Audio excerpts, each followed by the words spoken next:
Firstly, let's recall their definitions. Critical audit matters are any matter that was required to be communicated to the audit committee, which adds material to financial statement and involve auditor judgment. Key audit matters are matters that were more significant in the audit of the financial statement in auditor's professional judgment. Generally, critical audit matter is similar to key audit matter. Both the AASB and the PCAOB's auditor reporting standard were adopted with the overall intent of communicating matters in the auditor report to its users. Besides, there are commonalities in the underlying criteria regarding the matters to be communicated and the communication requirements. On the other hand, processes of identifying these matters vary across jurisdictions, and there are certain differences in their definition which may result in differences. For example, the implementation of a new information technology system may be significant and could be communicated as a key audit matter. However, it is likely not a critical audit matter because it's not material to financial statement as critical audit matter requires. The answer is no. There will be only CAM for some accounting estimates by the end management. Firstly, for impairment testing on goodwill, where the carrying amount goodwill is material, impairment tests are inherently complex and judgmental. Therefore, the management assessment process may also be a CAM. Secondly, for the effects of the new IFRS standards, new accounting standard may be introduced by the International Accounting Standard Board, such as IFRS 15, revenue from contracts with customers, that will involve a material change of accounting treatment. For example, IFRS 15 require the application for new framework in respect of revenue recognitions, and hence the implementation of IFRS 15 might give rise to the new accounting requirements, becoming a CAM as they will impact on the reporting entity financial position and performance. Thirdly, for valuation of financial instruments and other assets and liability as fair value, significant measurement uncertainty in some financial instruments, for example, those for which voltage rises are not available, may give rise to the valuation of financial instrument becoming a CAM because such valuation would invariably rely on the entity developed models. As my friend introduced what are CAMs earlier, so I will short. CAMs are no matter with the most significant noted in the current year audit. CAMs are selected from the matters communicated to those charged with governance. So how many CAMs should be disclosed?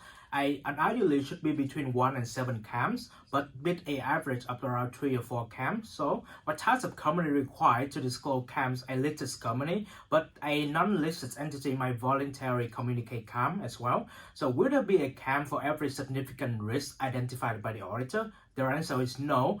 It is not intended that all significant risks or matters communicated to those charged with governance will be CAMs. For example, the Australian auditing standards say that the risk management of override control and the risk of fraud in the revenue recognition are significant risks. It is, however, not intended that these are CAMs unless the auditor determines that.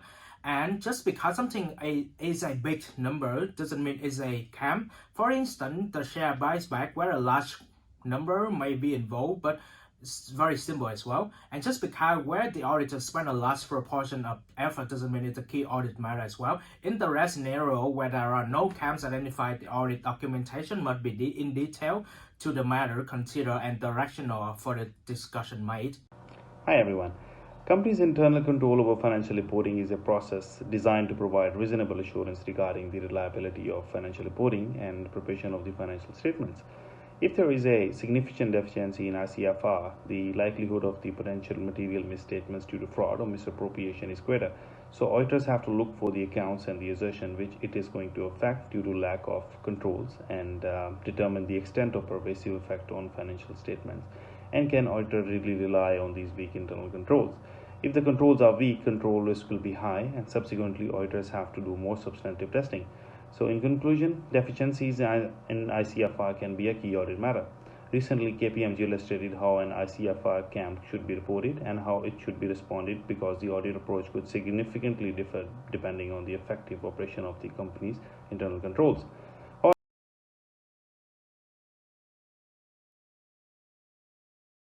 It's really essential to declare at least one CAM in auditor reporting.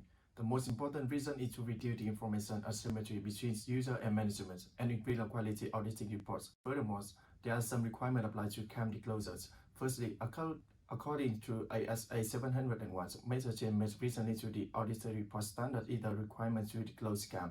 Secondly, according to ASA 730, CAM is the auditor reports is required for all audits of listed entities. On average, there were 2.8 CAM per auditor report. However, the number of CAM disclosures may be depends on other factors.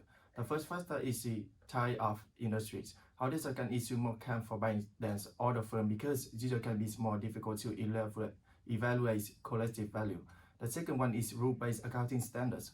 Actually, the auditors tend to disclose more CAM when they have a chance to work in more rule-based accounting standards, while auditor may prefer not to disclose a CAM related to principle-based accounting standards because they can argue that CAM may not be valuable disclosing. Finally, auditor and client relationship. When the tenure is longer, the financial reporting quality is higher and there is a lower probability of fraud, so less CAM will be disclosed in the auditing reports.